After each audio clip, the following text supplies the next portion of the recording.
Idineploy ang kapulisan sa mga pangunahing terminal, lansangan at apektadong ruta kaugnay ng 3 araw na transport strike na magsisimula ngayong Martes, Disyembre 9 hanggang 11.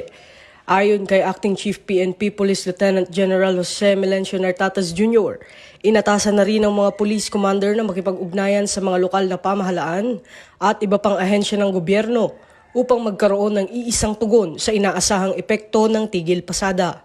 Layunin umano ng PNP na hindi lamang bantayan ang mga kilos protesta, kundi tiyaking matutulungan ang mga pasaherong maaaring ma-stranded.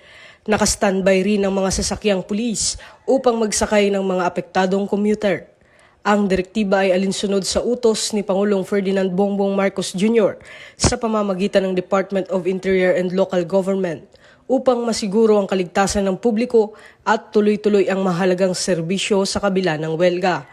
Una nang inanunsyo ng Grupong Manibela ang nationwide transport strike bilang protesta sa mabigat na multa at mabagal na proseso ng mga dokumento sa ilalim ng consolidation program. Samantala, tinitiyak naman ng PNP na pananatilihing mapayapa at maayos ang sitwasyon tulad ng mga nagdaang transport strike na walang naitalang malaking insidente. Ito ang bagong PNP para sa bagong Pilipinas. Serbisyong mabilis, tapat at nararamdaman.